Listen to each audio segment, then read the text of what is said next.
Buenas tardes, no sé si se me oye bien, ¿se me escucha bien? Vale, perfecto, muy bien. Lo primero, una solicitud y luego un ruego. La solicitud es que, como tenemos tiempo más que suficiente, yo les pediría que por favor vamos a tener luego del orden de media hora, incluso hasta 40 minutos para poder hacer preguntas. Así que por favor, si son tan amables, si tienen alguna pregunta durante el transcurso de la charla, se toman nota, la recuerdan y luego cuando entremos en el turno de preguntas la formulan y si está en mi conocimiento pues se la intentaré contestar, ¿no? Y luego el ruego es, eso es el ruego y la solicitud es que no voy a utilizar el PowerPoint, aunque podía utilizarlo, porque a pesar de que se pierde precisión en los datos cuando no se utiliza el PowerPoint, sin embargo, por la hora en la que nos encontramos y lógicamente que acabamos de comer, pues yo prefiero concitar su atención mediante los ojos, visualmente, y de esa manera, si alguno se duerme no pasa nada, yo lo entiendo perfectamente, Entonces era por ese motivo, ¿no? En ese caso yo espero que la conferencia sea provechosa para todos y aprendamos todos, ¿no?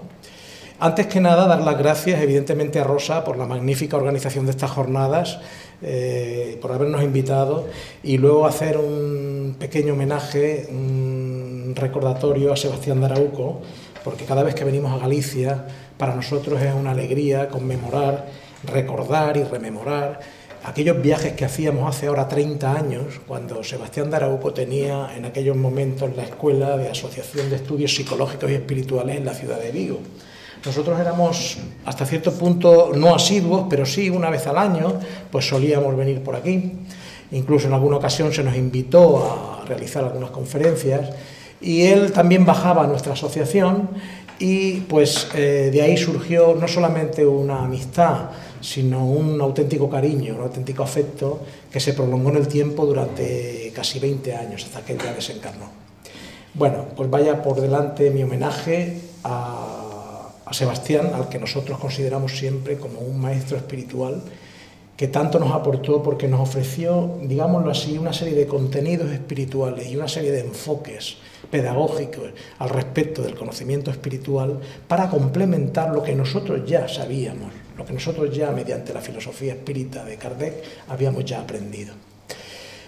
Una de las grandes enseñanzas de Sebastián, y con esto damos comienzo a la charla, era la actitud, digámoslo así, con la que había que enfrentar cualquier tipo de conocimiento. Él siempre decía que el conocimiento es luz, disipa la ignorancia y que evidentemente el conocimiento hace que la persona camine por la vida de una forma más coherente, más real, sobre todo si se conocen precisamente aquellas cuestiones importantes de la vida que tienen que ver con la trascendencia del ser humano y con la evolución del mismo. En este sentido, una de las cuestiones que él siempre abogaba era la de mantener una actitud libre, una mentalidad analítica, raciocinativa, para que todo el mundo pudiera, en base a los conocimientos que iba recibiendo, analizar por sí mismo las cuestiones, sin creer absolutamente nada. No estamos hablando de creencias, estamos hablando de reflexión, estamos hablando de análisis, estamos hablando de convencimiento por uno mismo. Esa es una actitud muy positiva porque de esa manera dejamos de lado cuestiones que muchas veces han secuestrado el pensamiento occidental. Concretamente, no sé si ustedes saben que en el siglo XX el pensamiento occidental respecto a la ciencia ha estado secuestrado por una ciencia muy dogmática, muy exclusivista. Lo mismo que ha ocurrido exactamente con la religión. De ahí esos grandes distanciamientos y de ahí esas grandes divergencias que existen entre estas dos ramas del saber humano, la rama científica, la rama experimental y la rama espiritual, la rama trascendente. Esto está cambiando, está cambiando a velocidad de vértigo. Estamos en un proceso de transformación vertiginoso, extraordinario, y la ciencia está abarcando contenidos que eran impensables hasta hace varias décadas. Luego, a lo largo de la charla, les explicaré algunas de las cosas y de las últimas investigaciones que se están realizando dentro del campo de la neurología, dentro del campo de la psicología y dentro del campo de la psiquiatría, para que ustedes valoren si lo que yo les estoy diciendo aquí ahora es cierto o no. A partir de este momento, en el momento en que empezamos a encontrar un paradigma de cambio en la sociedad en la que nos encontramos, motivado precisamente por las cuestiones que nos tocan a todos vivir, el concepto de las desigualdades humanas es un concepto que perturba mucho al ser humano, porque aquella persona que es creyente en una religión piensa o cree que si existiera Dios, un Dios justo y perfecto, no tendría por qué someter a nadie a un sufrimiento o a una desigualdad respecto a un semejante. Esa concepción es una concepción evidentemente hasta cierto punto lógica, pero hasta cierto punto no, total y absolutamente egoísta. Nosotros nuestras concepciones de desigualdad las tenemos que basar siempre analizando los factores y analizando también, digámoslo así, los tipos de desigualdades que existen. En cuanto a los factores, podemos, digámoslo así, matizar, explicar o esquematizar algunos muy claros, que los van a entender rápidamente. Por un lado tenemos la herencia, genética, psicológica, biológica, espiritual. Tenemos el entorno, el ambiente en el cual nos desenvolvemos. Tenemos las creencias en las cuales hemos sido educados. Tenemos los principios morales o amorales en los cuales se nos forma. Tenemos una serie de tradiciones. Las tradiciones también forman, lógicamente, del entorno en el cual la persona va creciendo, se va alimentando y se va hasta cierto punto formando en su personalidad. Y, lógicamente, la educación que recibimos desde pequeños en nuestra casa, en la familia, en el colegio, y que, lógicamente, condiciona nuestra trayectoria evolutiva dentro de esa vida que estamos empezando a vivir o a comenzar a vivir. En cuanto a los tipos, podemos hablar de que existen dos desigualdades, lo que son las desigualdades internas o intrínsecas y las desigualdades exógenas o externas, que nos condicionan evidentemente. Las externas pues son las desigualdades sociales, las económicas. No es lo mismo vivir aquí, en un país civilizado, que vivir en Somalia, donde vamos a pasar hambre y donde vamos a tener un índice de probabilidad muy alto de no tener posibilidades para el futuro, para podernos desarrollar.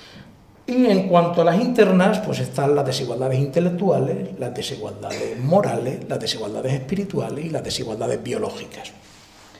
En este campo, en el campo de las desigualdades, si nos vamos para la ciencia, vamos a explicar tres aspectos muy importantes.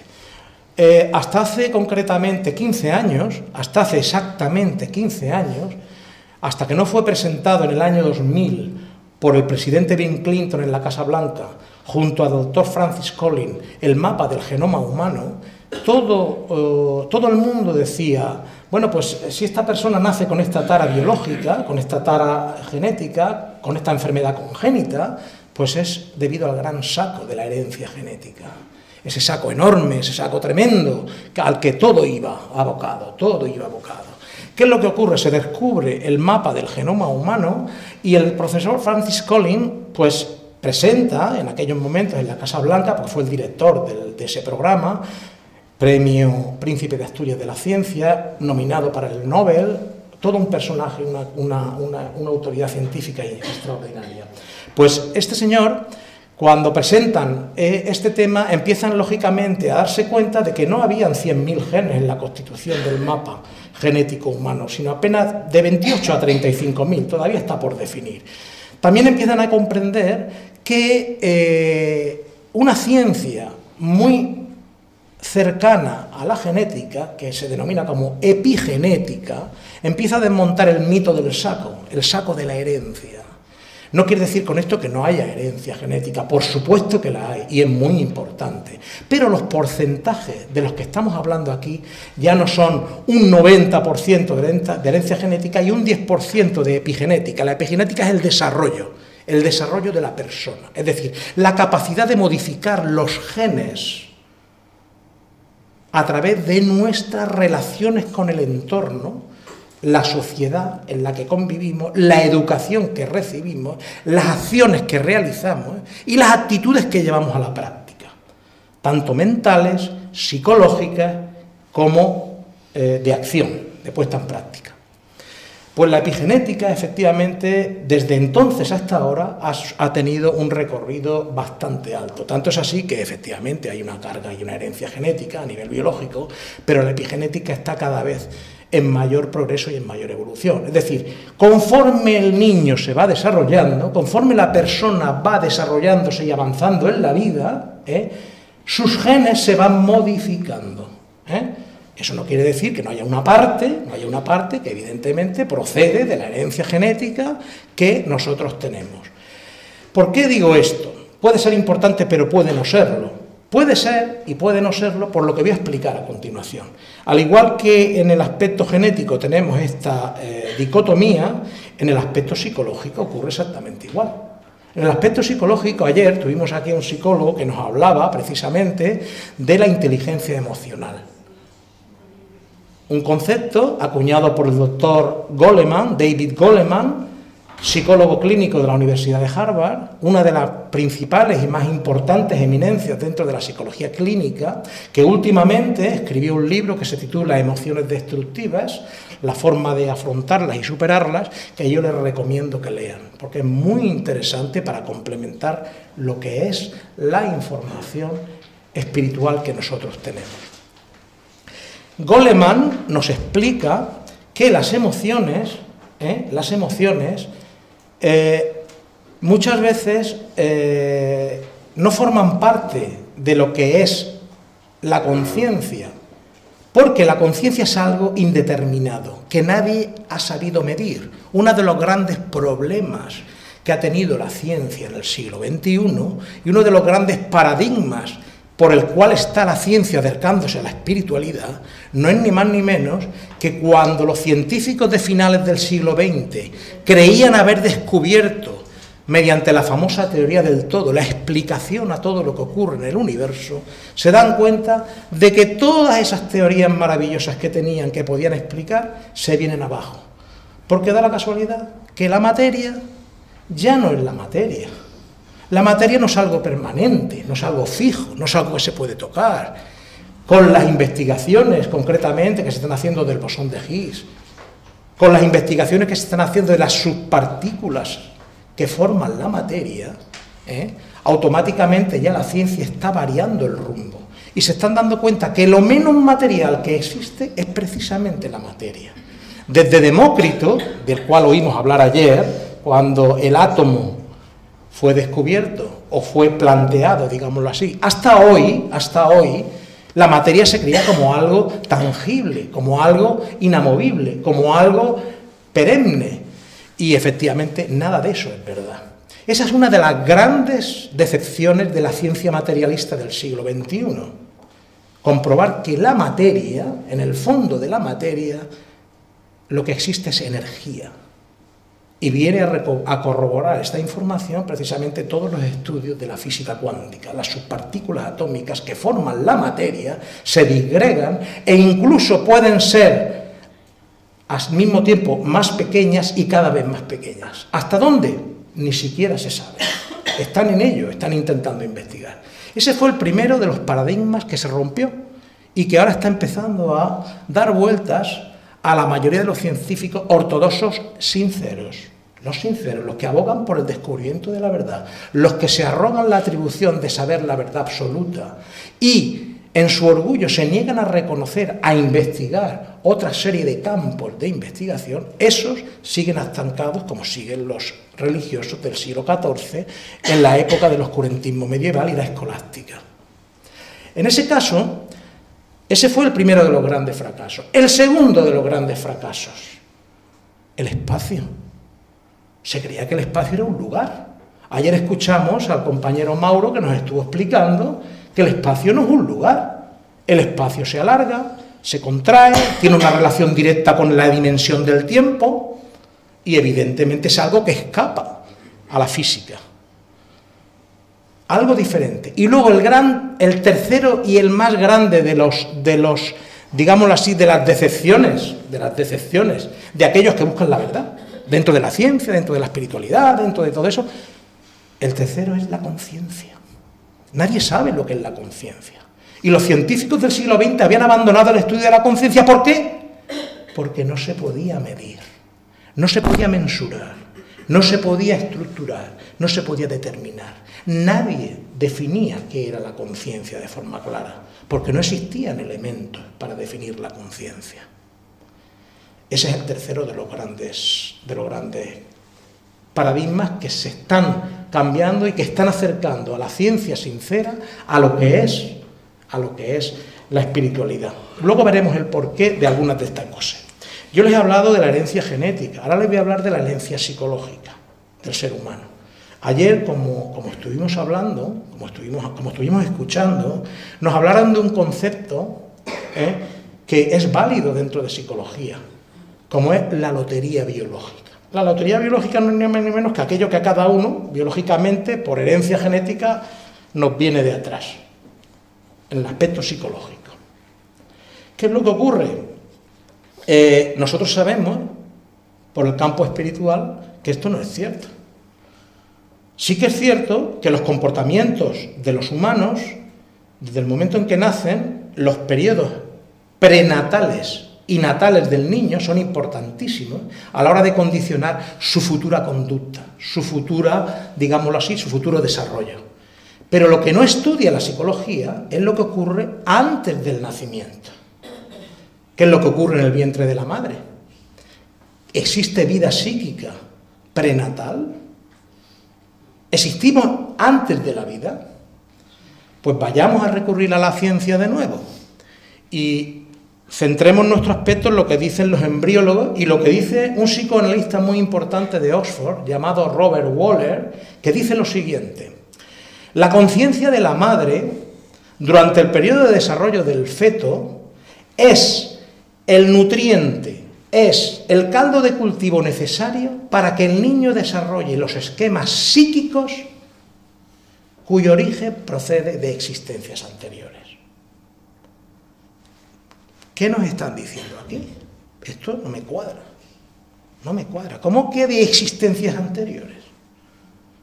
¿Cómo que un psicoanalista me dice que a los 3 meses el feto es capaz de distinguir la voz de la madre de la voz de otra persona?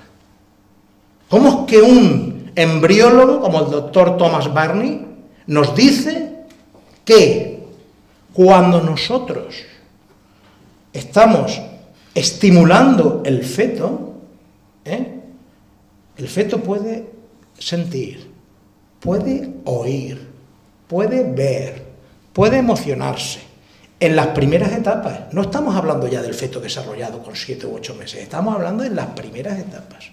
¿Qué es lo que ocurre en todo eso? Está la ciencia recurriendo, investigando y llegando a conclusiones que nos tienen que hacer que pensar. Porque todo esto, para los que conocemos las ciencias del espíritu, no es nada nuevo. Sabemos que esa lotería biológica no existe. ¿Por qué no existe la lotería biológica? Porque si ustedes conocen la obra de Hernani Guimarães Andrade, un investigador del psiquismo, sabrán que Hernani nos dice que el psiquismo es el molde organizador biológico del feto. El psiquismo del niño es el que da origen, vida y formación al feto, desde el momento de la concepción, desde el momento en que se produce la unión del esperma con el óvulo. A partir de ahí empieza el desarrollo de la célula, del cigoto, que es la célula, y a partir de ahí el psiquismo empieza a modelar, a construir y a formar lo que nos dicen los embriólogos, precisamente. La parte psíquica, que es al mismo tiempo, como nosotros sabemos por la cuestión espiritual, la que da vida al feto. Porque detrás de esa parte psíquica hay un espíritu. Hay una entidad inmortal, un principio inteligente, que es el que viene a la vida, unido a ese psiquismo, aunque no está dentro del cuerpo, está fuera de él, pero está unido, y le permite desarrollar un embrión que luego posteriormente dará lugar, con el acoplamiento del espíritu, el momento del nacimiento, a una nueva vida llena de experiencia. Por todo esto, hablamos de herencia biológica, de herencia psíquica o psicológica y de herencia espiritual, y claro, todo va unido porque la herencia espiritual nosotros sabemos que no es una lotería biológica. Sabemos también que se modela el psiquismo en cada momento para atender las necesidades evolutivas del espíritu que encarna. Si un espíritu que viene a encarnar tiene una planificación, un programa de trabajo, en la cual están determinados una serie de patrones biológicos o de deficiencias genéticas o congénitas que ese feto ha de desarrollar, no es por casualidad. esa desigualdad, esa diferencia que en el desarrollo de ese niño lo va a hacer diferente el día de mañana a otros niños, como por ejemplo una deformidad física, una tara mental, una tara psicológica, eso no es casualidad. Eso obedece a una cuestión de leyes espirituales que los que conocemos las leyes espirituales y conocemos de dónde venimos y hacia dónde vamos, podemos determinar y podemos concretar. Y todo eso se plasma en el molde psíquico del que yo les estaba hablando. Y todo eso se realiza mediante un trabajo de ingeniería genética, o mejor dicho, de ingeniería espiritual, en la que participan entidades espirituales que ayudan a encarnar a ese ser. Dicho todo esto, como yo sé que es muy aburrido hablar de ciencia y hablar de estas cosas, porque aunque es importante, podríamos estar aquí hablando de todo esto un tiempo más largo, el doctor Collins, como les he dicho, que fue el que presentó junto con Clinton, el director del proyecto del genoma humano, y presentó el mapa genético, les leo una frase en la que él dice, bueno, antes que nada hay que decir que Collins se educó, era en una familia presbiteriana, pero él cuando empezó a estudiar y se marchó de casa, pues él se hizo ateo, se hizo agnóstico, no creía en absoluto y luego él recuperó su fe, según él dice, él recuperó su fe a raíz de sus investigaciones de la genética. Cuando él pudo comprobar que detrás del tema celular existía algo que los genetistas no podían controlar. Y él lo define de la siguiente manera en su libro, ¿Cómo habla Dios? Él dice, Dios es el actor que desencadena la evolución. Es como una especie de primer motor celular. Esto es una frase textual. ¿Qué es lo que nos está diciendo con esto? Pues nos está diciendo simplemente que en el desarrollo de la evolución celular de los seres hay una causa primigenia, primera, que no se puede determinar mediante procesos científicos, que nos escapa, que se escapa, y que él considera, le llama a Dios, como es una cuestión semántica, como podía llamarle cualquier otra cosa, energía o cualquier otra cuestión que, digámoslo así, no tiene nada que ver absolutamente con la materia. Las desigualdades, precisamente cuando nosotros nos planteamos por qué un niño viene rico, otro en un ambiente pobre, por qué uno viene tarado y otro viene sano, por qué uno viene en un ambiente, digámoslo así, que le es imposible desarrollarse porque viene con unos padres maltratadores que lo van a explotar, que le van a condicionar su educación, le van a condicionar su psicología, le van a condicionar su forma de caminar por la vida, y por qué otro lo tiene todo. Pues esas cuestiones no son casualidad, las sabemos que vienen por antecedentes de tipo espiritual en base a los méritos o deméritos del pasado, puesto que todos venimos con una planificación a realizar. Una de las grandes problemáticas que existe o ha existido durante mucho tiempo, para nosotros no, evidentemente, los que creemos en la inmortalidad del espíritu, eso no tiene ningún sentido, pero bueno, para muchísima gente sí.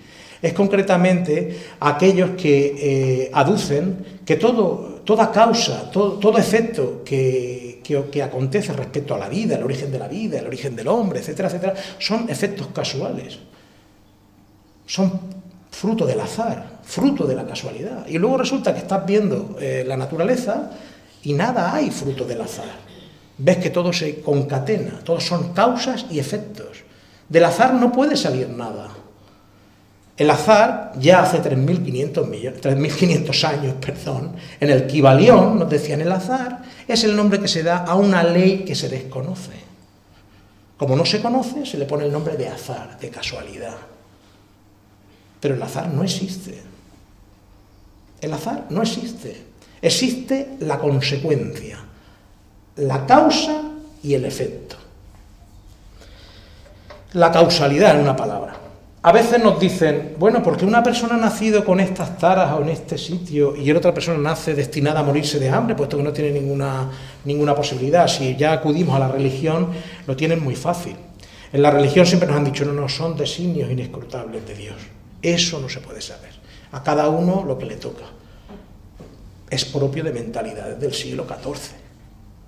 el que se conforma con esas explicaciones es porque no quiere ejercitar su derecho a razonar, su derecho o su libertad de conciencia para intentar ver cuáles son las causas de esos efectos de los que estamos hablando.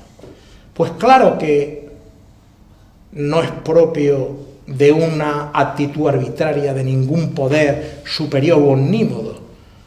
Estamos viendo en toda la naturaleza y estamos viendo en todo lo que nos rodea la perfección de las leyes que rigen todos los procesos y todos los universos, tanto los físicos como los espirituales. Y detrás del hombre, que se supone que es la creación máxima del universo, va a estar exenta o va a estar exento de esa ley, va a estar al albur de los acontecimientos, de las circunstancias. ¿No existe un principio espiritual? Entonces, ¿qué es lo que están viendo dentro de la materia? ¿Qué es lo que están viendo dentro de la conciencia? ¿Qué es lo que están viendo dentro de la mente? ¿Cómo me lo pueden explicar a mí? Explíquenmelo, por favor. Porque yo, sin un principio espiritual, eterno e inmortal, no se puede entender. Hay un gran científico llamado Fred Hoyle, no sé si ustedes han oído hablar de él, es matemático, astrofísico, biólogo. Este señor fue el creador de la teoría de la panspermia. La panspermia es una teoría sobre el origen de la vida. Hay 5 teorías sobre el origen de la vida en estos momentos en vigor. Ninguna de ellas es absoluta, evidentemente, ninguna de ellas está aprobada, pero son 5 las que se tienen en vigor. Bueno, pues este señor, Fred Hoyle, él fue el que elaboró hace ya algunas décadas la teoría de la panspermia. La teoría de la panspermia no quiere decir ni más ni menos que el origen de la vida aquí en este planeta procede de las estrellas, es decir, a través de meteoritos, de galaxias, de constelaciones, pues han llegado a la Tierra los elementos necesarios en su momento cuando el planeta se formó para que empezara la vida a nivel celular, unicelular, luego pluricelular, etcétera, etcétera. Y entonces a través de los elementos, la combinación de los elementos importantes de lo que es la vida, como el carbono, el hidrógeno, el oxígeno, el nitrógeno, combinándose, pues lógicamente es cuando surgen los planetas, surge la vida, etcétera, etcétera.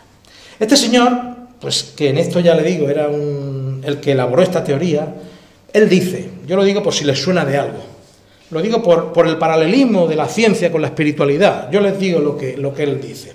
Existe una cadena de seres inteligentes que se remonta hasta una inteligencia última, Dios, que es el universo mismo.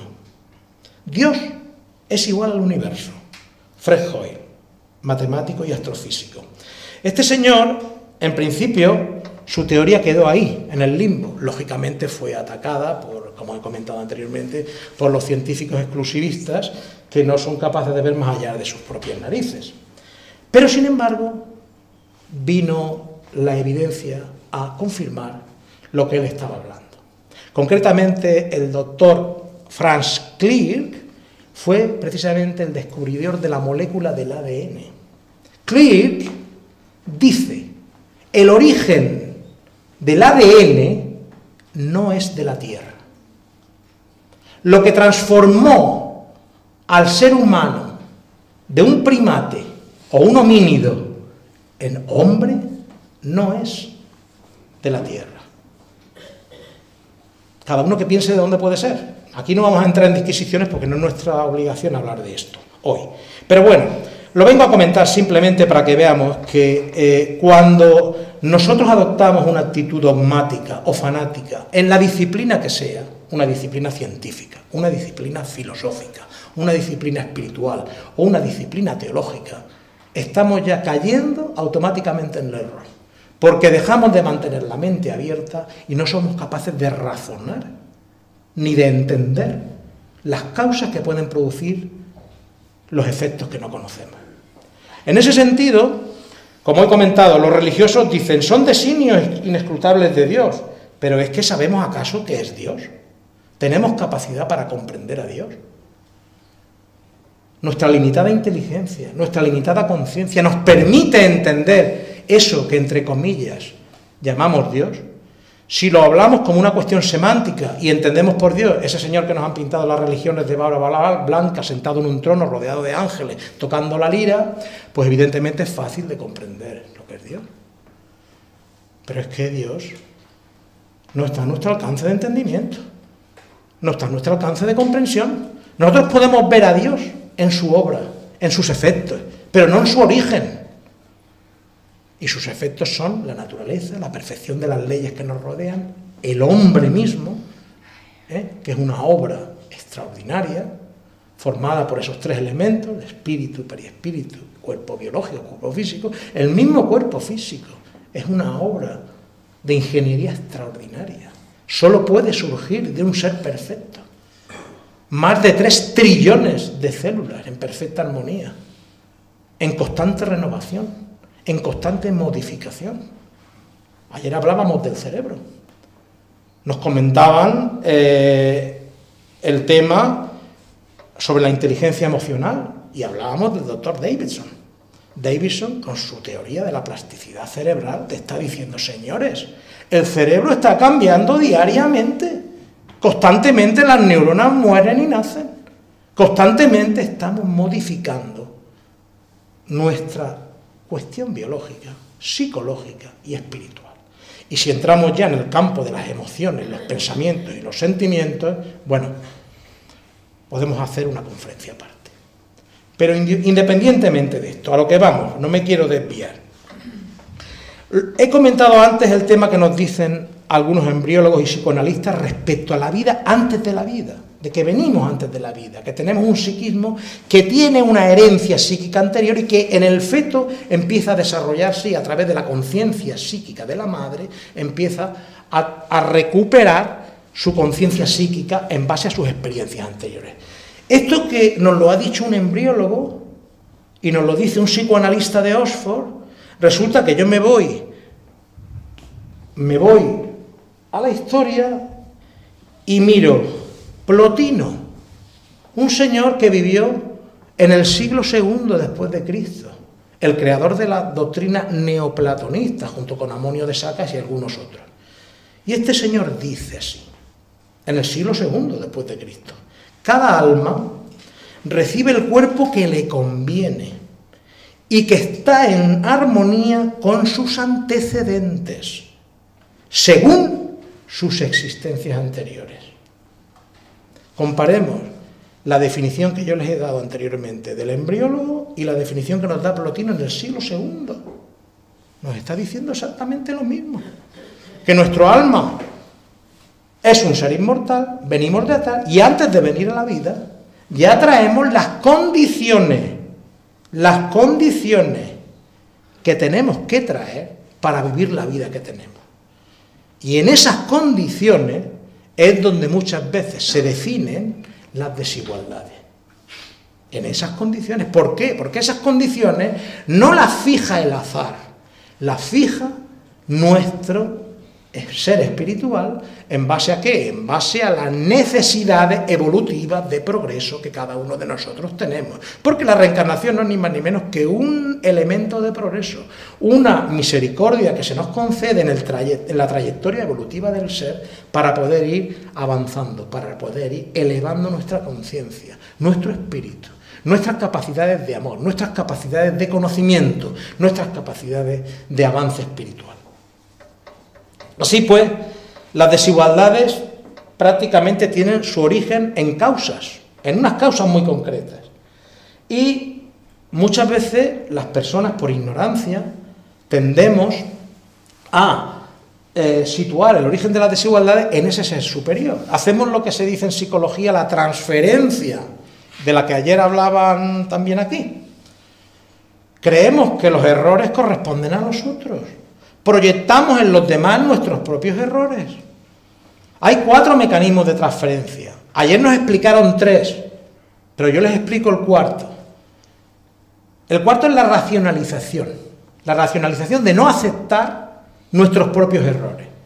La proyección de la que hablamos ayer es ver nuestros errores en los demás, como el espejo. La transferencia, que es otro de los mecanismos, es cuando nosotros transferimos para los demás y nos hacemos víctimas, ¿vale? Entonces, todas estas cuestiones que están en la psique del ser humano, nos hablan de las diferentes desigualdades que todos, absolutamente todos, tenemos. Y esas desigualdades vienen por las condiciones particulares de cada uno, por nuestra forma de actuar, de pensar y de sentir. No vienen por capricho o arbitrariedad divina, que es lo que se suele hacer. Muchas veces nos dicen, no, es que es Dios, y le echan la culpa a Dios de todo lo que pasa. Pero ¿cómo que es Dios? Si los errores forman parte de nuestra forma de actuar por la vida. Dejemos a Dios aparte. Nosotros creemos que nosotros como padres castigaríamos eternamente a un hijo. Crearíamos desigualdades entre nuestros propios hijos. Le daríamos a uno una cosa buena y al otro una cosa mala. Si nosotros no seríamos capaces de hacer eso, ¿cómo podemos pensar que un ser supremo, que es todo amor, todo bondad y sobre todo toda perfección, puede hacer aquello que nosotros no hacemos? ¿Somos nosotros más que Dios? ¿Somos nosotros más perfectos que esa entidad? ¿Somos nosotros acaso más bondadosos? En absoluto. Son conceptos medievales, conceptos de mentalidades atrasadas, que lógicamente se conforman mediante una comodidad mental por no pensar. Un filósofo del siglo XVII, al que yo estimo mucho, se llamaba Immanuel Kant, y él decía siempre, atrévete a pensar, porque si te atreves a pensar, serás libre, porque la libertad de conciencia y la libertad de pensamiento se gana pensando. Se gana pensando. Y una persona es más consciente y más real de la vida cuando se siente viva y cuando piense. Y como decía Descartes, pienso, luego existo. ¿Cuál es la clave de la existencia? ¿Cuál es la clave de sentirse vivo? Dirigir conscientemente nuestra vida. No vernos manipulados por muchas de las cosas que lamentablemente nos condicionan. Una persona libre, ese es otro debate en el que podríamos entrar otro día, es aquella que es capaz de discernir. Discernir lo que es correcto de lo que no es correcto, lo que le interesa de lo que no le interesa. Ya no entremos en principios morales, pero sí discernir. El discernimiento nos aleja de otras formas primitivas de vida, como los animales, por ejemplo. Así pues, todos somos iguales en origen. Platón decía, de entre todas las cosas del ser humano, el origen es lo más excelso. ¿Por qué? Porque somos espíritus eternos, creados a imagen y semejanza de Dios, de la misma chispa divina que el Creador.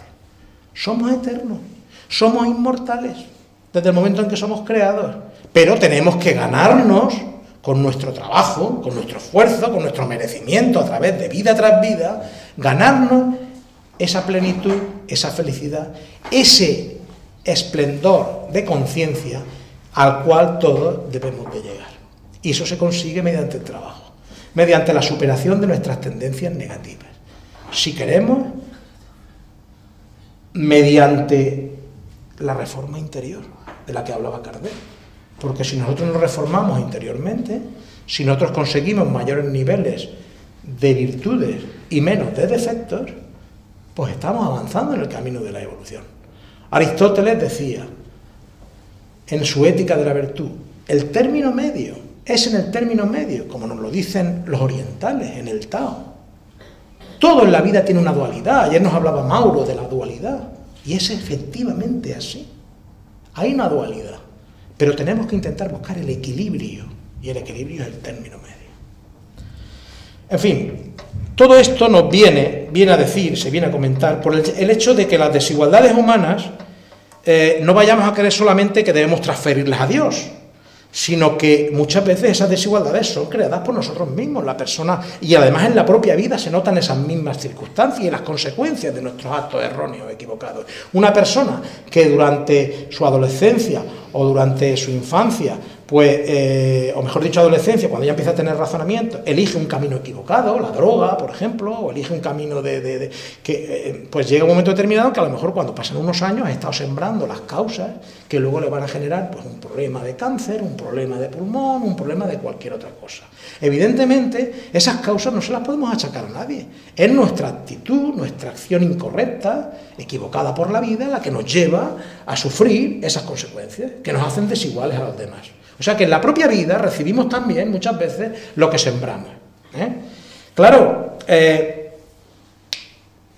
por otro lado, existen, digámoslo así, la forma que nosotros nos manejamos por la vida, en cuanto al tema de pensamientos y tema de sentimientos. Ayer se decía, y bueno, y eso se puede confirmar, que es así, somos lo que pensamos. Tenemos capacidad para cambiar, tenemos capacidad para modificar precisamente nuestra realidad, nuestra vida, aquello que somos y aquello que nos rodea, mediante nuestra forma de pensar, nuestra forma de sentir, nuestra forma de actuar. Si hacemos un paralelismo entre lo que es la filosofía occidental y la psicología occidental y lo que es la psicología y la filosofía oriental, podemos comprender algo interesante.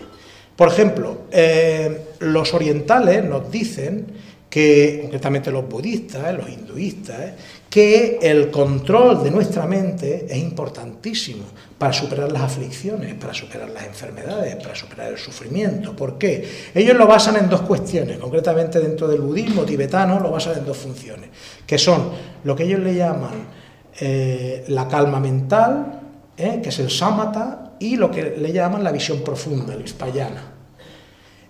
La calma mental es lo que ahora, 2000 años después, han descubierto como mindfulness en Estados Unidos, que son ejercicios de meditación para controlar la mente y realmente obtener una serie de beneficios, no solamente espirituales, sino psicológicos y biológicos. ¿Cómo es posible que con nuestros pensamientos, con el control de nuestras emociones y con el control de nuestra mente, podamos conseguir mejorías en nuestra salud biológica?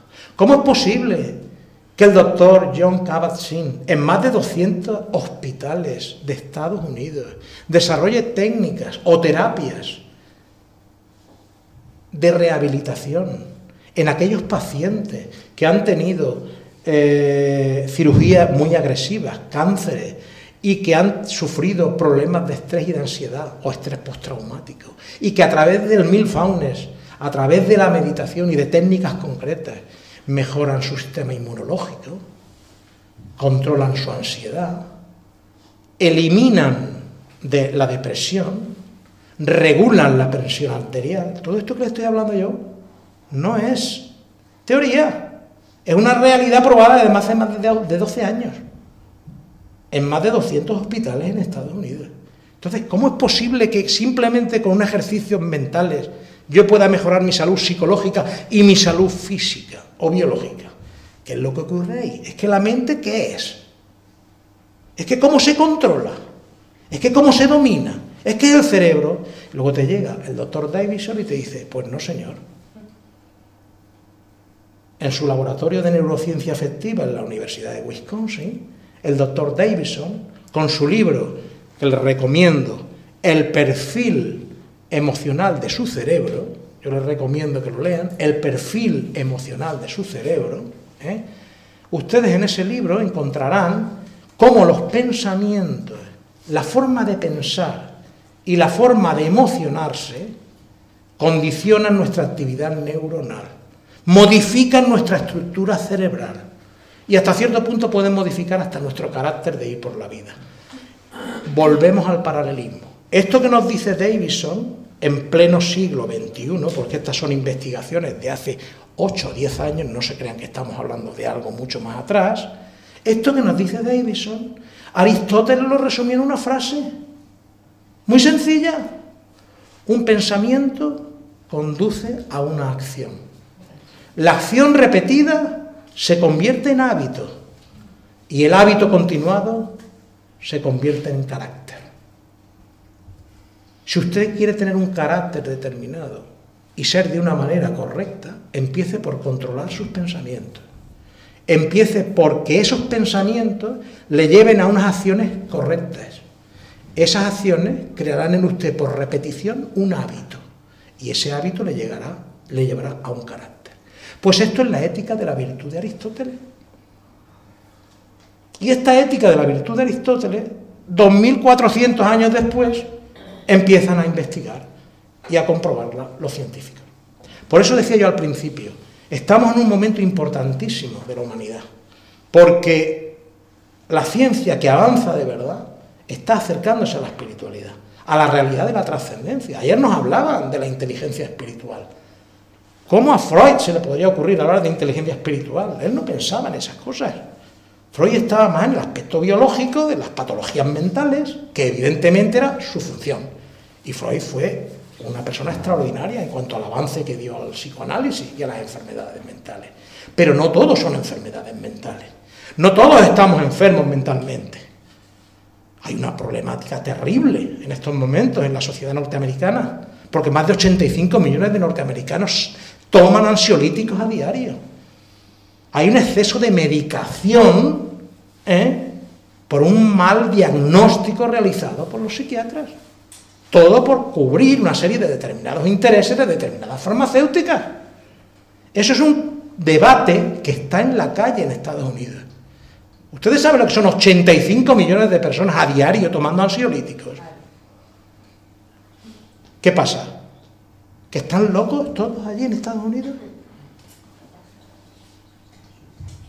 Según la OMS, la Organización Mundial de la Salud, la enfermedad más grave de final del siglo XX es la depresión. Hay más de 400 millones de personas en todo el mundo diagnosticados por depresión. 400 millones de personas, por favor, ¿qué es esto? No nos damos cuenta. ¿Y cuál es la fase en la que nos encontramos ahora? Pues ahora vamos de cara a la ansiedad. Esa es la fase en la que nos encontramos. ¿Por qué? Porque hay una falta de sentido existencial. Pero eso no se cura con ansiolíticos, se cura con filosofía, se cura con espiritualidad, se cura con conciencia. Cuando la persona descubre lo que es, para qué ha venido aquí y hacia dónde tiene que ir, desaparece la ansiedad, desaparece el desequilibrio mental y se pone a trabajar. Y eso solamente, el sentido y el propósito de la vida, solamente ocurre y acontece en la persona cuando interiormente siente paz interior, cuando se siente equilibrado, porque ha encontrado aquello que ha ido buscando toda la vida. A lo mejor a nosotros eso nos parece una cosa muy simple, muy sencilla, porque llevamos muchos años conociendo el tema espiritual. Pero la persona, hay millones de personas buscando, no encuentran el sentido de la vida. Los suicidios en las sociedades avanzadas, vamos, el índice de suicidios hasta se oculta. Hay estadísticas, se están ocultando el índice de suicidio en las sociedades avanzadas por la insatisfacción y la frustración. Porque en principio, ¿de qué estamos hablando aquí? Estamos hablando de que las personas tienen dos propósitos en la vida siempre. Uno, alcanzar la felicidad y otro, evitar el sufrimiento. ¿Y cómo se alcanza la felicidad? ¿Cómo se evita el sufrimiento? Los orientales nos dicen, bueno, a través de la meditación se pueden llegar a estados de conciencia elevados, de acuerdo, pero no es suficiente llegar a un estado de conciencia elevado. Es que nosotros no hemos venido a la Tierra y al mundo para vivir aislados. Nosotros tenemos que transferir ese estado de conciencia elevado hacia los demás. Si lo conseguimos, si realmente conseguimos el equilibrio interno y llegar a la plena conciencia, a la identificación con nuestro yo superior, no con nuestro ego inferior, si llegamos a eso, tenemos que utilizar todo ese equilibrio, esa paz y ese conocimiento para entregarlo a los demás, para ayudar a los demás, porque esa es la clave, precisamente, que necesitamos para formar una sociedad de la que hablábamos ayer, más justa, más solidaria, en definitiva, más coherente. Así pues, igual que existen causas actuales, existen la mayoría de las causas de las desigualdades están en nuestro pasado. Eso ya lo sabemos todos. Por eso no me gusta detenerme mucho aquí, pero es que es así. Las causas de las desigualdades que nosotros sufrimos en la vida se encuentran en nuestro pasado, en nuestras vidas anteriores, y vienen en base a 4 cuestiones. La primera de ellas, precisamente, la aplicación de la justicia divina. La justicia humana es una cosa que se circunscribe a respetar el derecho de los otros, la humana. Tú debes de respetar el derecho de los otros para que te respeten a ti. Pero la justicia divina es muy superior a eso. La justicia divina es a cada cual según sus obras. A cada cual según sus obras. Aquí en una vida anterior, en una vida futura. Somos los dueños de nuestro propio destino. Somos los que sembramos las causas de lo que posteriormente vamos a recibir. Una vida feliz, una vida desdichada, una desigualdad en un aspecto, otra desigualdad en otro. En ese sentido, la justicia divina actúa a través de la ley de causa y efecto, y aparte de la justicia, porque no vayamos a creer que la ley de causa y efecto es una ley punitiva, sino que es una ley educativa, aparte de eso está lo que podemos denominar las pruebas que cada uno traemos a la vida, la planificación preencarnatoria, de la que ayer se habló también. Ayer se comentó con el tema del guía espiritual, que se mencionó, de que ayuda a la persona a planificar lo que es la vida, el programa de trabajo que viene a desarrollar en la vida. Efectivamente es así, pero a mayor evolución, a mayor nivel evolutivo, a mayor espiritualidad, el espíritu también tiene capacidad para decidir sus propias pruebas. Se ve ayudado, evidentemente, por aquellos que le rodean y aquellos que le ayudan, pero él también tiene su capacidad para decidir. Decía Hermes Trismegisto, las almas bajas y malas permanecen encadenadas a la tierra por múltiples renacimientos, pero las almas virtuosas suben volando hacia las esferas superiores. ¿Por qué esto es así? Pues esto es así, ni más ni menos, porque, como he dicho, la justicia divina da a cada cual según sus obras. Y entonces, si nosotros hemos hecho cosas que no estaban bien, hemos hecho daño a alguien, para que podamos valorar que eso no lo debemos de volver a hacer, nos viene a nosotros en una vida posterior. Sintiendo nosotros el sufrimiento y el dolor que hemos dado a otros, es cuando nosotros nos sensibilizamos y nos damos cuenta de lo que no debemos de volver a hacer. Es una cosa importante, y eso condiciona nuestra vida, condiciona nuestra evolución y condiciona nuestra aparición en la Tierra. Siguiendo con Plotino, que da mucho juego, decía así: es un descubrimiento reconocido desde los tiempos de la antigüedad. ¿Qué antigüedad será esa? Cuando este señor nos habla en el siglo II, después de Cristo, ¿qué antigüedad será esa, verdad? Es un descubrimiento reconocido desde los tiempos de la antigüedad, que si el alma comete fallos, será condenada a expiarlos, sufriendo castigos en las áreas del infierno, pero luego se le permitirá pasar a nuevos cuerpos en la tierra y recomenzar sus pruebas. Imaginemos ya lo que ya avanzaban en aquellos momentos, lo que ya sabían respecto a las consecuencias y a los efectos de las causas que vamos sembrando día a día. Por eso es tan importante comprender que las desigualdades son siempre originadas por nosotros mismos. Nadie, absolutamente nadie, es responsable de nuestros actos más que nosotros mismos. No podemos transferir ni para Dios ni para otras personas lo que es cuestión nuestra, lo que nosotros, los errores que nosotros cometemos, los errores que nosotros hacemos. Si nos vamos a la filosofía de Kardec, pues todavía está más claro, porque Kardec nos lo dice clarísimamente. Dice, en el libro de los Espíritus, leo aquí, en el ítem 991, dice así: las faltas cometidas exigen tres cosas: arrepentimiento, expiación y reparación. Arrepentimiento. Si uno no llega al arrepentimiento, nunca es consciente de la falta cometida.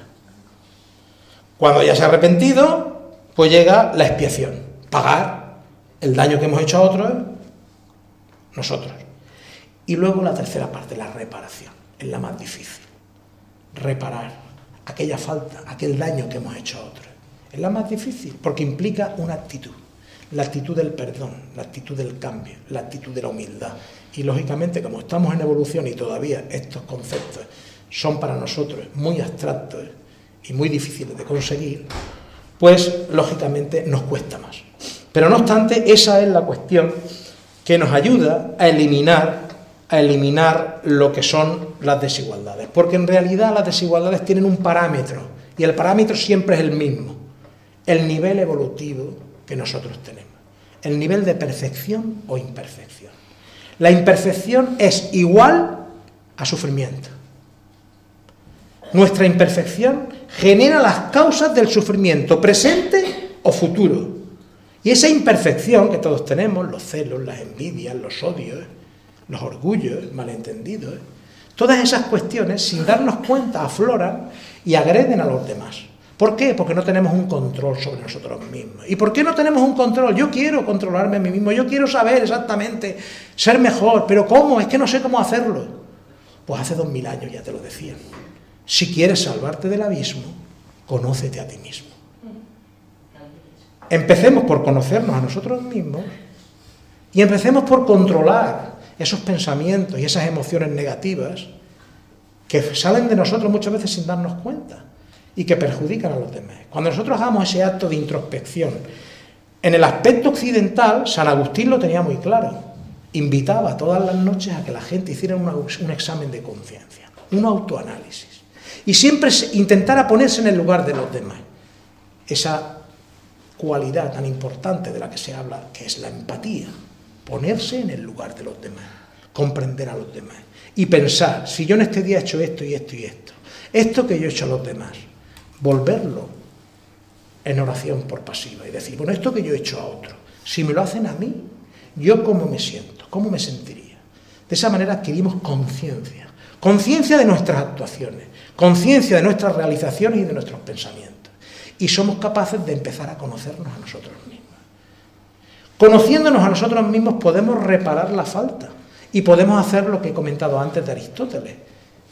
Cultivar pensamientos positivos, porque cuando ya conocemos dónde fallamos, cuáles son nuestras debilidades, la próxima vez nos volveremos a equivocar y nos volveremos a levantar, pero seremos ya conscientes del error, porque ya lo habremos analizado por segunda vez, y la tercera, y la cuarta, y habrá cosas que nos costarán mucho, 10, 20, 30, 50, 60 veces, pero llega un momento determinado en que si convertimos en hábito la concienciación de esa situación, vamos superando los defectos morales, nos vamos corrigiendo espiritualmente y nos vamos elevando. Eso en cuanto al aspecto occidental. Si nos vamos al aspecto oriental, tenemos que los maestros tibetanos nos dicen, tus pensamientos y tus emociones son como el mono loco, no hay quien las controle. Van para allá, para acá, para acá, para allá, van pululando para un sitio y para otro, y así es imposible progresar, así es imposible alcanzar la paz interior, así es imposible alcanzar el nirvana, así es imposible alcanzar un estado de lucidez. ¿Cómo hay que hacerlo? Pues en primer lugar, lo que hay que hacer es conseguir la calma mental. Los pensamientos, ellos dicen que el mono loco es como ese mono que está en una jaula y esos son nuestros pensamientos. Y cuanto más intenta desatarse, más atado está. Nosotros debemos de saber que nuestra mente puede ser controlada. Nuestra mente, nuestros pensamientos y nuestras emociones pueden ser dirigidas, porque son una fuerza, son una energía, y podemos tener control sobre ellas, y podemos anticipar emociones destructivas, anticipar la aparición de las mismas, o reducir lo que los psicólogos ahora, como Goleman o Ekman, del que ayer hablaron también aquí, denominan como periodo refractario. El periodo refractario en una emoción es el tiempo que dura la emoción, porque las emociones no crean estados de ánimo, sino se continúan en el tiempo. Una emoción, yo puedo sentir ira en un momento determinado porque aquí me ha pisado en el pie y siento ira de agredir, tengo la sensación de agredir, me ha pisado en el pie, me ha hecho daño y salto. Es una emoción que dura milésimas de segundo, luego ya me calmo y no pasa nada, pero hay emociones que duran durante mucho tiempo. Y ese tiempo, esa emoción, si nosotros la alimentamos mediante nuestros pensamientos de esa emoción, convertimos eso en un hábito. Y ese hábito genera un estado, un carácter. Y ese es el origen de muchas enfermedades mentales. Ese es el origen. Por eso dicen los orientales, si controlas el pensamiento, controlarás tus emociones y entonces tu nivel de conciencia será cada vez mayor. Porque para alcanzar la plenitud a nivel de conciencia, además de controlar los pensamientos y las emociones, llega la segunda parte, que es la concepción de la realidad. Ayer aquí se dijo de que la realidad que nosotros percibimos es muchas veces virtual. Y efectivamente es así en muchos casos. ¿Por qué? Pues simplemente porque nosotros percibimos la realidad cada uno de una forma, en base a lo que somos, en base a cómo pensamos, a cómo sentimos. Entonces, claro, lo que hay que hacer es que eso que nosotros estamos viendo, que creemos que es la única realidad que existe, a mayor nivel de conciencia vas viendo la realidad auténtica. Porque hay, digámoslo así, una ilusión en aquello que vemos, en aquello que percibimos por nuestros sentidos y en aquello que nosotros interpretamos, porque nosotros nos engañamos muchas veces a nosotros mismos. No somos valientes. Muchas veces no nos atrevemos a enfrentar el problema que cada uno de nosotros tenemos. No sé si me estoy explicando o no me estoy explicando, porque muchas veces estas cuestiones son importantes de comprender, pero es que es importante que se digan, por lo menos que se conozcan. Si nosotros enfrentamos valientemente un estado de calma en nuestros pensamientos, en nuestras emociones, si a continuación ejercitamos la facultad de discernimiento, posteriormente llegamos a un nivel de conciencia que vamos elevando porque transmutamos eso en buenas acciones hacia los demás, llega un momento determinado en que nuestra conciencia se va ampliando, prácticamente sin hacer nada. Y entonces, en el mismo momento en que nosotros ampliamos nuestra conciencia, la realidad que vislumbramos es cada vez más real. Esa sí que ya no es virtual, empieza a ser real. Y empezamos a comprender lo que somos y lo que son los demás, y dónde nos encontramos, cuál es nuestro posicionamiento. La incertidumbre desaparece la duda, porque sabes cuál es el camino a seguir. En una palabra, había un psicoterapeuta importantísimo, magnífico, extraordinario, el mejor que ha existido, que decía así: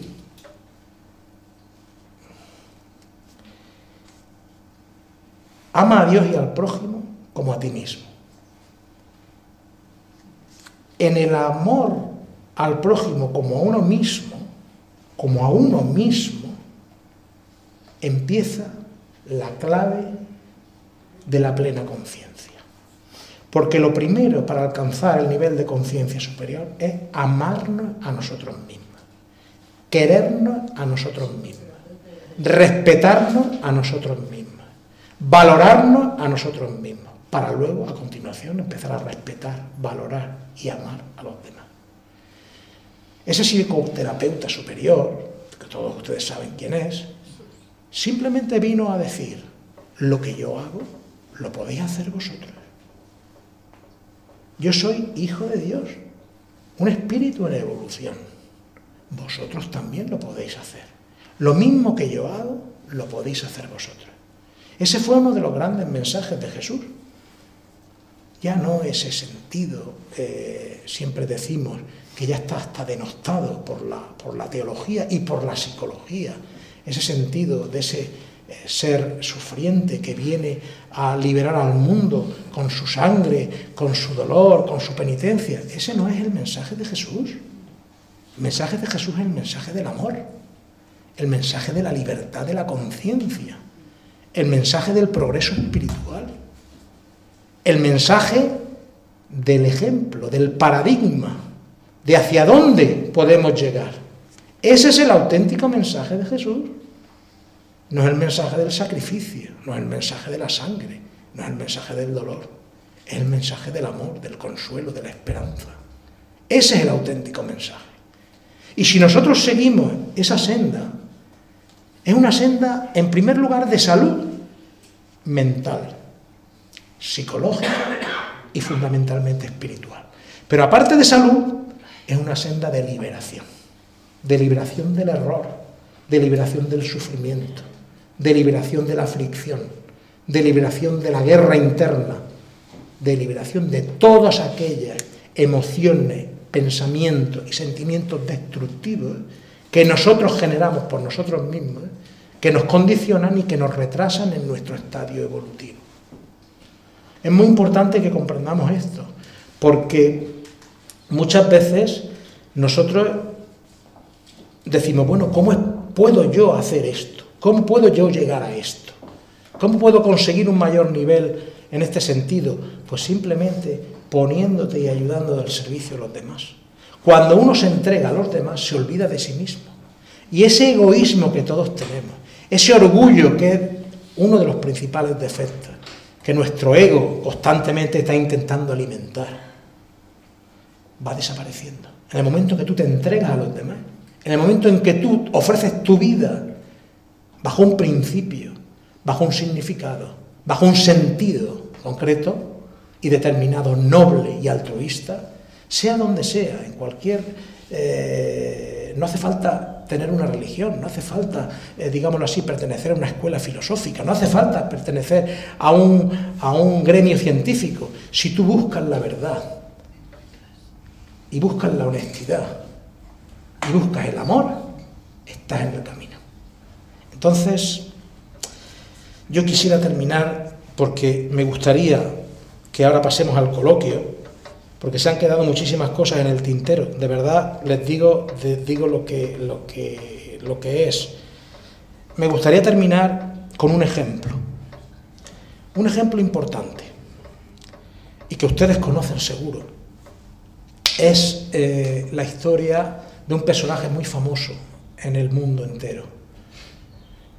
Ustedes conocen seguro al autor de Guerra y Paz, al autor de Ana Karenina, León Tolstoy. León Tolstoy era un conde ruso, una familia adinerada, con unos hermanos, heredan el condado, y bueno, eran personas, estamos hablando del siglo XIX, XX, finales del XIX-XX, un personaje que estaba acostumbrado a una vida fácil, lo habían tenido todo. En aquellos momentos Rusia era un estado feudal prácticamente, los campesinos morían de hambre, prácticamente estaban en un estado de vasallaje sobre el señor, no tenían derecho a la tierra, y Tolstoy sufre una transformación espiritual, sufre un cambio en un momento determinado, y él decide convertirse en siervo de los que antes habían sido sus siervos,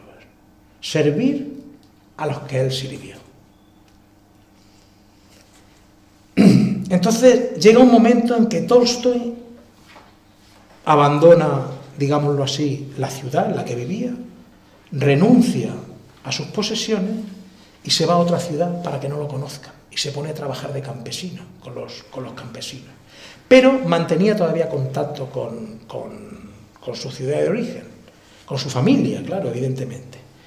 Y estando en ese periodo de transición, se le acerca un campesino y le dice: Señor, lo reconoce, Señor, soy muy desgraciado, soy muy pobre, no tengo nada, soy infeliz. ¿No me daría usted algunos rublos? Y él le dice: ¿te parecen bien 10.000 rublos? Señor, eso es mucho, 10.000 rublos. Oh, sería una maravilla, sería extraordinario. Dice: te daré 10.000 rublos si me dejas cortarte un brazo. Bueno, pero señor, si me corta usted un brazo, pues me veré imposibilitado, no podré disfrutar de los 10.000 rublos. Dice: bueno, pues te daré 20.000 rublos si me dejas cortarte los 2 brazos. Pero bueno, no me podría mover, no podría disfrutar, no podría...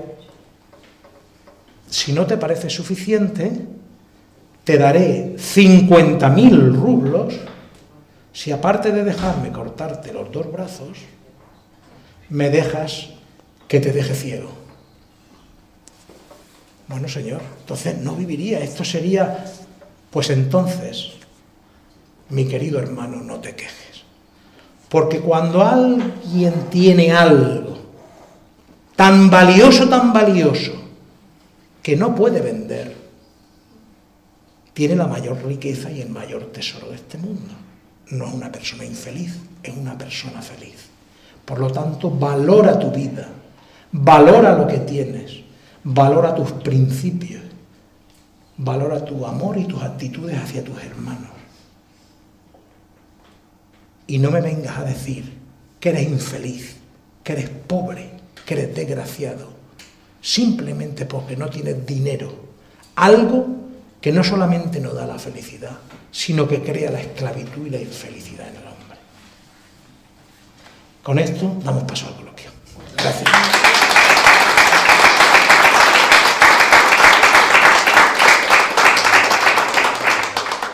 Bueno, y ahora aún tenemos tiempo, por eso les he dicho yo que a mí me gustaba que pasáramos al coloquio, y ahora pueden preguntar. Si puedo contestarles, les contestaré. Si no puedo contestarles porque no lo sé, pues les diré exactamente lo mismo, que desconozco la contestación. A ver, aquí hay una pregunta. Yo quiero. Dígame. Para unos 30 años, no leí, eso que un profesor o una persona de las aulas, ay, es me dijo una cosa. Tú has dicho ahí que la materia ya no es materia, que ya es energía. Y ese señor dijo que esa energía, cuando salía, iba al núcleo de donde había salido. Pero no explicó más. Pero ahora, al tú decir eso, me gustaría, si sabes, si puedes, dar una explicación. Él le dijo que la materia, cuando se desmancha, cuando evapora, que va al núcleo de donde nació. Bueno, yo la explicación que puedo dar de eso, aunque no soy un especialista, es la siguiente. La primera ley de la termodinámica es: la energía ni se crea ni se destruye, se transforma. La materia es una forma de energía. Los átomos se unen en determinadas combinaciones y forman la materia, lo tangible, lo que estamos viendo aquí.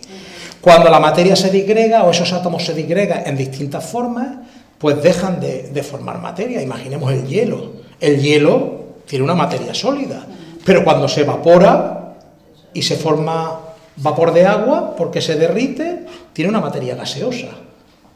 ¿Es lo mismo el vapor de agua que el hielo? La sustancia es la misma, el agua, en distintos estados. Estado sólido, estado líquido, estado gaseoso. Entonces, la combinación de los elementos que forman la naturaleza, las distintas combinaciones, dan diferentes estados. Entonces, cuando morimos, pasa exactamente lo mismo con nuestro cuerpo. Nuestro cuerpo, el 70% de nuestro cuerpo es agua. Entonces, nuestros átomos se disgregan, pero son los átomos que forman parte de nuestra estructura biológica, celular. Pero nuestra estructura espiritual no, porque no está hecha de materia, está hecha de luz espiritual, está hecha de esa chispa divina, eterna, inmortal, que es la que anima todas las formas en el universo. Entonces, claro, vamos a ver, han llegado a tal punto los científicos hoy, en ese sentido, de que hay dos investigadores japoneses, ahora no recuerdo el nombre porque, entre otras cosas, acordarse de los nombres de los japoneses es difícil, que han podido localizar en las moléculas de agua distintos tipos de reacción en relación con lo que hoy en día nos habla la física cuántica. Es decir, estimulando las moléculas de agua de determinada manera, observan que el agua adopta tonalidades claras, tonalidades de luz, y sin embargo, si las estimulan de otra forma, pues resulta que adopta tonalidades parduzcas, y todo eso en base a experimentos que ellos realizan, es decir, en las moléculas de agua, que no es una cosa que se supone que sea viva, porque hay gente que nada más considera como ser vivo a lo que ve, que anda y que se mueve. Pero claro, la primera célula puede considerarse un ser vivo. Podríamos entrar aquí en una disquisición filosófica. Pues no, seguramente no. Hay seres vivos que son unicelulares. Unicelulares, exactamente. Pues sí, en ese caso sí. Aquí me corrige con muy buen criterio. Los seres vivos unicelulares, exactamente. Las amebas, creo, y los protozoos también, o los paramecios, exactamente. Esos son seres unicelulares. Por lo tanto, es un ser vivo también. Y entonces también tiene una energía. Entonces, hay cosas que no nos ha dado tiempo a hablar en la charla. Pero hay una cosa importantísima, extraordinaria, maravillosa, que es la vida psíquica de la célula. Podríamos hablar de la vida psíquica de la célula, que está impregnada en el psiquismo, de lo que es todo aquello que vive, todo aquello que nosotros podemos captar que tiene vida propia. Hasta la materia tiene vida propia. La propia materia, nos dice Kardec en el libro de los espíritus, si mal no recuerdo, que la energía de la materia lleva un recorrido muy lento, es decir, es una energía dinámica, mientras que los animales, los vegetales tienen una energía más rápida.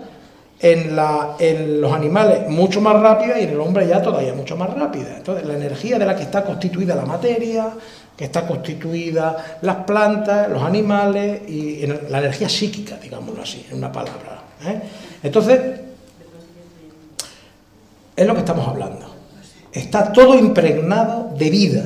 La vida está por doquier, aunque no sepamos capaz de captarla o de verla, pero está, existe, en todos los lados, en todo aquello que nosotros podamos apreciar. Nosotros somos simplemente, pues, el resultado de una evolución antropológica, sociológica, psicológica y espiritual, y eso es el hombre. Pero anteriormente nuestras partes psíquicas se han nutrido de elementos procedentes de otros reinos, animales, vegetales. Entonces, nuestras partes mentales podríamos discutirlo, pero no vamos a entrar ahí. Aquí lo que importa es saber que somos espíritus en evolución y que tenemos que trabajar. Trabajar por nuestro perfeccionamiento y por nuestra elevación de conciencia y espiritualidad. En realidad, progresar, porque el objetivo de la vida es progresar, no es otro. Progresar espiritualmente. Cada uno puede ir por determinados vericuetos, pero el objetivo de la vida es ese, progreso espiritual.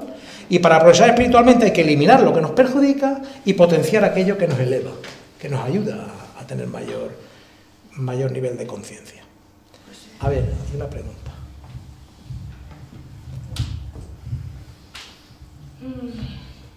A ver,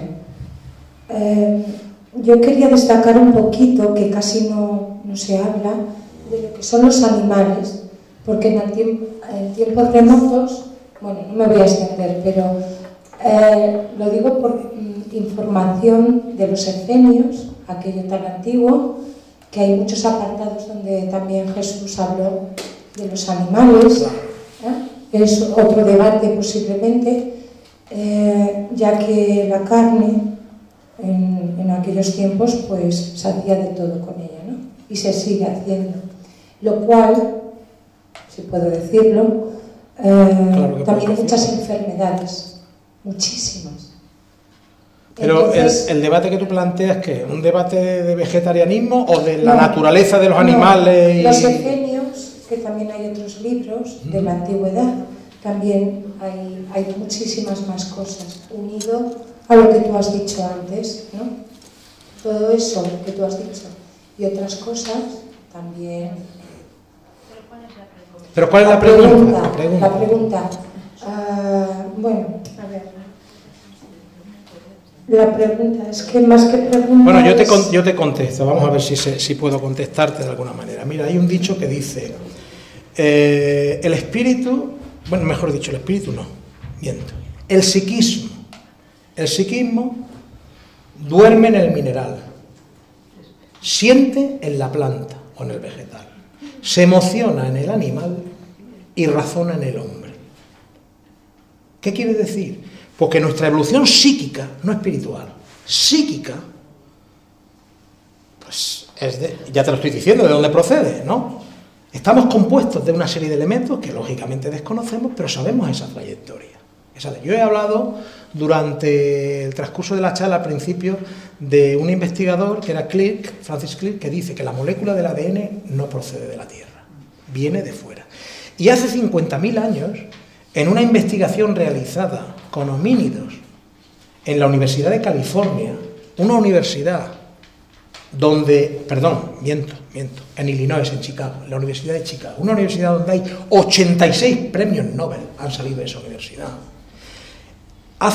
Concretamente en el año 2004-2005, publicaron un artículo, el Departamento de Antropología, que había realizado experimentos con homínidos, porque habían tenido acceso a distintos homínidos de esa época, porque no sé si sabes que hace 50.000 años fue cuando se extingue el hombre del Neandertal.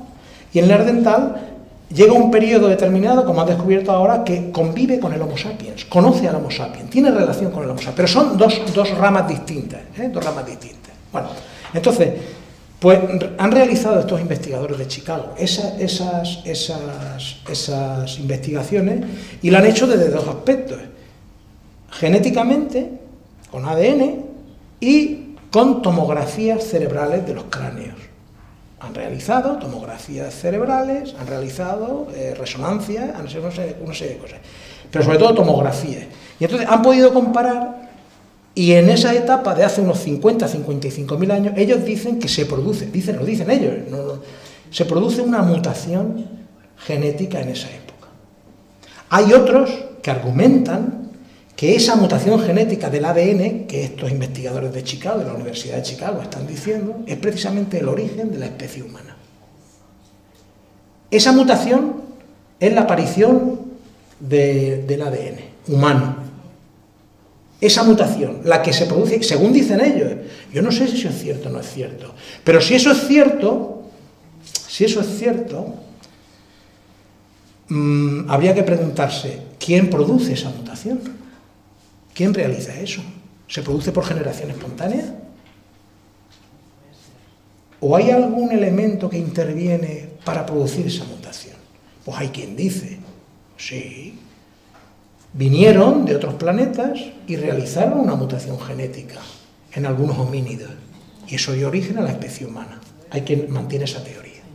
Hay quien dice, la propia evolución de los homínidos llegó a un momento determinado en que esa mutación es el eslabón perdido que se desconoce y dio origen al hombre, a lo que es el hombre conforme lo conocemos hoy. Y hay quien dice que es una intervención directa espiritual.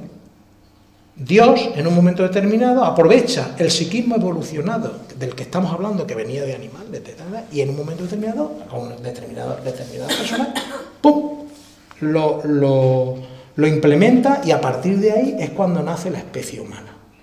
Si nos vamos a la teología y comparamos, pues ya sabemos lo que dice la Biblia, y no hay que tomarlo al pie de la letra, son alegorías, evidentemente. La Biblia presenta el origen del hombre, creado por Dios, en un momento determinado le insufla el hálito de vida, y entonces ya a partir de ahí nace el ser humano. Yo te hablo de libros muy antiguos de los efenios. Sí, no, pero si yo lo que te estoy es contestando, porque como no me has hecho ninguna pregunta, te estoy dando una visión, ¿me entiendes?, general o global de lo que la importancia que tiene. Los animales son muy importantes para el hombre, porque no por alimento del hombre, ojo, son muy importantes porque es una especie que es necesaria para el hombre en determinados estadios evolutivos, como las emociones destructivas también son necesarias en determinados estados evolutivos. Cuando nosotros somos primitivos necesitamos el miedo, necesitamos la ira, necesitamos una serie de cosas, porque eso es lo que nos mantiene vivos en un medio hostil para poder sobrevivir, pero eso tenemos que ir abandonándolo. Cuando yo me siento amenazado por un medio hostil, por ejemplo, estoy en un mundo primitivo, pues la primera emoción que surge en mí es la de autodefensa. Y entonces el miedo me lleva precisamente a la violencia muchas veces. Pero claro, esos estadios primitivos del ser humano hay que ir abandonándolos conforme vamos avanzando en razonamiento, en conocimiento y en conciencia. Porque yo pregunto, ¿estamos ahora la humanidad en el mismo nivel de conocimientos y de evolución que estábamos hace 3.000 años? En la época de Moisés, ¿a que no? Eran pueblos más primitivos, aunque parezca que no progresamos y que sigue habiendo mucha barbarie y mucha violencia, que la hay, la humanidad progresa, la humanidad evoluciona. Entonces eso tenemos que tenerlo en cuenta también, tenemos que tenerlo en cuenta. Antonio, dime. Si nosotros somos dioses en potencia, o si tenemos una partícula de Dios, o si somos seres espirituales, conociéndonos a nosotros mismos, ¿podríamos llegar a conocer a Dios? Hombre, tú es que haces unas preguntas que evidentemente yo no te voy a responder ahora, porque no las sé. Yo lo que sí te digo es una cosa. Ese fue el mensaje de Jesús que yo he explicado antes, ese. Jesús te dice, tú puedes hacer lo mismo que yo hago. ¿Por qué? Porque él conocía la naturaleza del espíritu. Y entonces, como conocía la naturaleza de su espíritu, de los demás, decía, tú tienes las condiciones para evolucionar, igual que las tengo yo. A donde yo he llegado, puedes llegar tú. Ahora bien, ¿Jesús conocía a Dios? ¿O seres superiores que los hay, mayores que Jesús, conocen a Dios? Pues dependiendo de lo que entiendas por Dios. Porque claro, si entender a Dios o conocer a Dios es integrarse con Él, pero manteniendo tu propia individualidad, no como un panteísmo en el que todo se diluye, Si conocer a Dios es integrarse con Él, vivir de sus mismas no todas exactamente igual, porque Dios nada más que hay uno y va a seguir habiendo uno. Vivir la plenitud, la felicidad y el amor que Él vive y que Él siente y que Él crea, la capacidad creadora. Hay espíritus de unos niveles muy elevados que ya están y que realmente participan de la creación divina, lo sabemos, crean mundos, colaboran con Dios en la evolución de los mundos, en los progresos de las galaxias, de las constelaciones. Pues si eso es conocer a Dios, pues sí, ¿por qué no? Perfectamente. Si eso es conocer a Dios, pero es que yo no lo sé, porque a mí me quedan millones de años para llegar ahí, por lo menos a mí, yo no sé a los demás. Entonces, claro, cuando nosotros nos planteamos esas preguntas, lo que sí que yo creo que es importante es, a mí, el ser más perfecto que ha pasado por la tierra me ha dicho, lo que yo hago lo puedes tú hacer. Tú eres un Dios en potencia. Y en esto no es ningún pecado, ni ninguna blasfemia, ni ninguna herejía. Nos está diciendo que somos espíritus en evolución y tenemos en nuestro germen interior la mayor felicidad, la mayor plenitud, la mayor perfección a la que podamos alcanzar. Entonces es una cuestión que está en nosotros, única y exclusivamente. Pero bueno, yo no te puedo contestar a eso, Mauro. Yo cuando lleguemos nos veremos ahí y diremos, pues sí, tenía razón Mauro, o no tenía razón.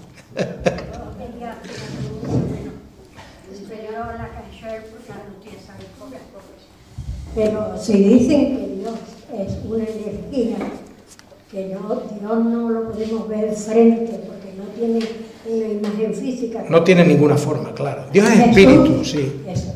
Y que incluso nosotros no podríamos verlo porque sería como una corriente continua que nos quemaría. Sí. Si Dios se nos presentara a nosotros, pero en esa energía, pero, no con un cuerpo físico. Pero, bueno, siempre, es que me sabe mal ser repetitivo, pero en otras conferencias siempre digo lo mismo, cuando sale esta pregunta, la que ha hecho Mauro, la que hace usted, le voy a contestar yo con una contestación, pero no es mía, de Jesús. A Jesús le preguntaron, ¿quién es tu Dios? ¿Y quién es tu religión? ¿Y cuál es tu religión? Y él dijo, mi Dios es el eterno invisible, que no veo, pero que siento en todo cuanto vive. Mi religión se reduce a amar a mis semejantes como a mí mismo, aunque en el cumplimiento de ese deber llegue a costarme la vida. Esta frase no la ha encontrado usted en los evangelios, pero esta frase le garantizo yo a usted que es de Jesús de Nazaret. Mi Dios es el eterno invisible, que no veo, pero que siento. Es que a lo mejor no se trata de ver, se trata de sentir, de integrarse con Él en su conciencia. Y a lo mejor no se trata de amar. El amar es el camino, el amor es el camino. Entonces, no sé si le he contestado. Sí. Ah, vale, perfecto. Yo creo que físicamente, porque creo que no podemos ver. No, claro que no, físicamente es imposible. No, él no tiene materia. Ya decía León Denis, definir a Dios es circunscribirlo, claro. Limitarlo, casi negarlo. Claro. Hay otra pregunta. Muy bien, pues vamos a ello. Aún tenemos 10 minutos para poder... A partir de la concepción ya se incorpora el espíritu en el ser. No, el espíritu se incorpora en el momento del nacimiento. Lo que sí que se produce a partir de la concepción es el psiquismo, el periespíritu, que va acompañando al espíritu, está unido con el cordón de plata, el periespíritu se acopla en el momento de la concepción, se acopla. Es decir, el espíritu no va unido al espíritu. Va unido al espíritu, pero el espíritu está fuera. El espíritu no está en el vientre de la madre, el espíritu está fuera, unido por el cordón de plata. No sé si me explico. El espíritu y el periespíritu van juntos siempre, en la vida y en la muerte. Cuando morimos, el espíritu se va con el periespíritu también. Entonces, el periespíritu, cuando encarnamos, se acopla al cigoto, a la célula, se acopla y empieza psíquicamente a ayudar y a transmitir y a conformar lo que es la parte biológica. Los biólogos creen que es al revés. Los biólogos creen que es al revés. Creen que se desarrolla la célula y que luego viene la parte psicológica. No es así.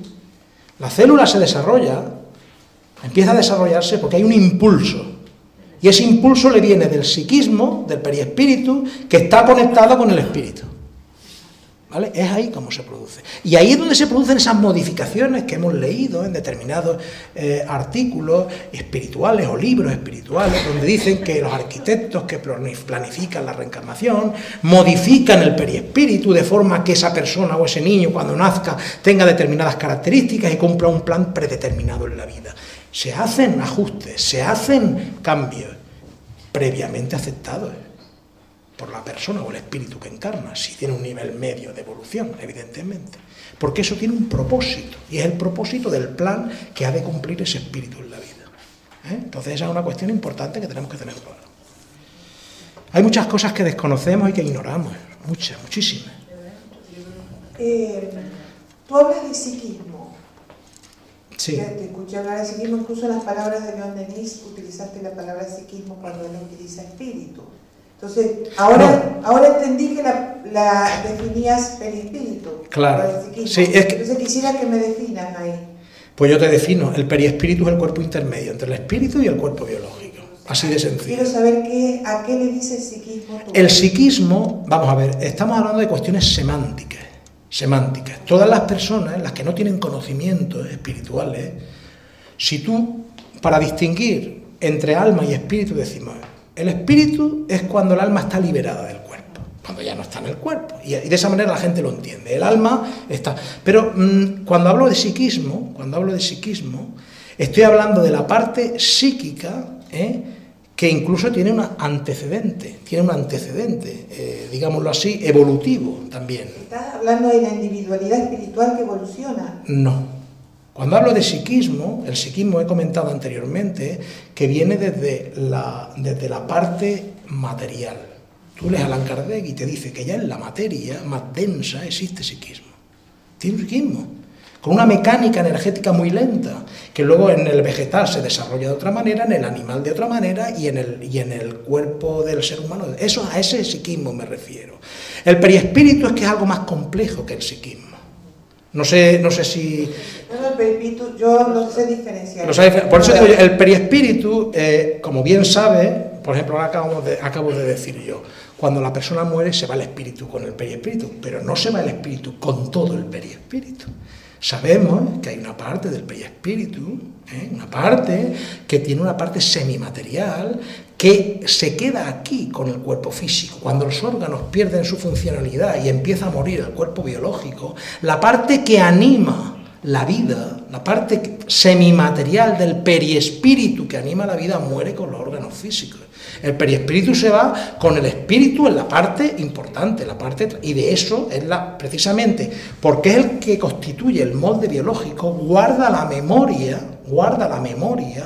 mediante la cual ese espíritu se presentará a un familiar el día de mañana cuando quiere identificarse, porque tiene esa memoria, porque la tiene.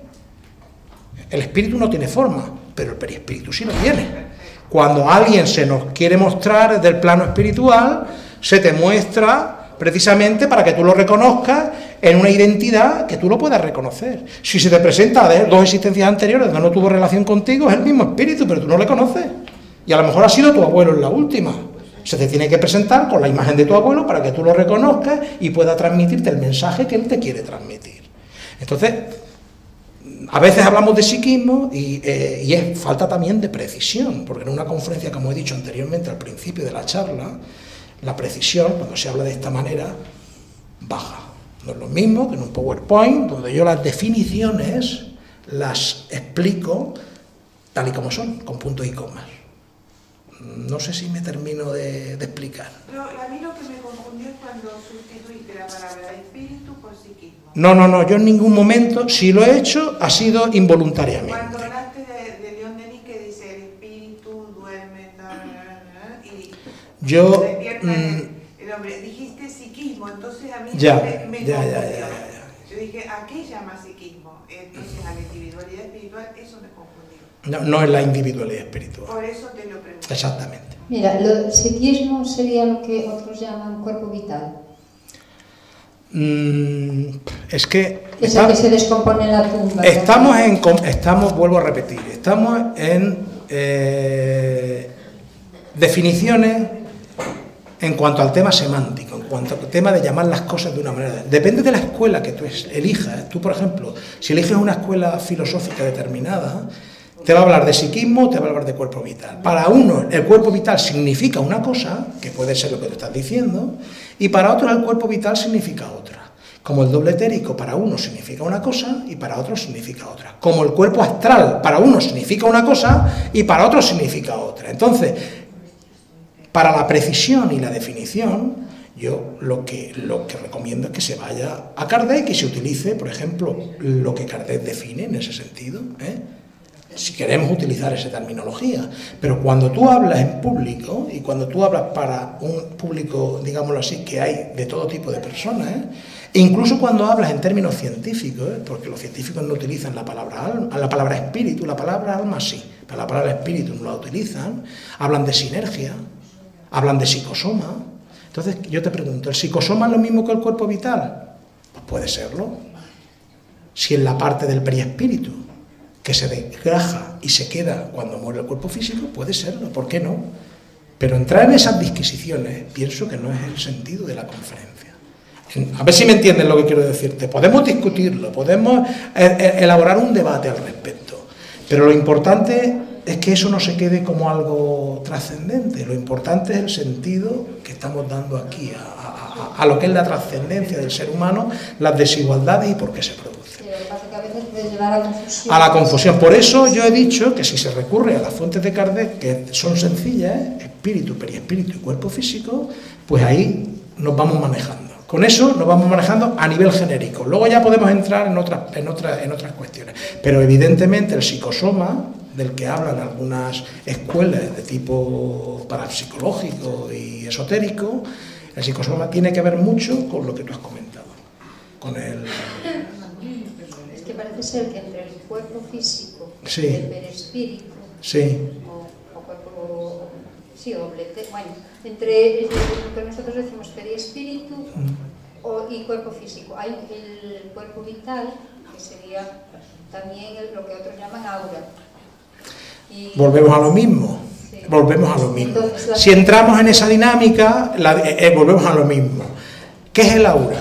Pues si yo tengo que entrar a definir lo que es el aura, pues, con perdón de la expresión, me puedo volver loco, porque en función de lo que las personas hayan estudiado respecto al concepto de aura, es lo mismo que ocurre con el concepto Dios. ¿Qué entendemos por Dios? ¿El amor universal? Pues sí. ¿Qué entendemos por Dios? No lo podemos comprender. Pues hay conceptos de ese tipo, que la precisión en el concepto y en la definición es muy difícil. Por eso hay que ir a lo simple, a lo sencillo. Y cuando les preguntamos a los espíritus nos digan, póngase primero ustedes de acuerdo. Exacto. Por eso digo yo que no entremos en esa dinámica, porque esa dinámica, lo importante es lo esencial, no lo accesorio. Creo yo, vamos, no sé. Bueno, ¿más preguntas? Más preguntas y si no, pues... ¿Alguna pregunta más? Bueno, pues entonces...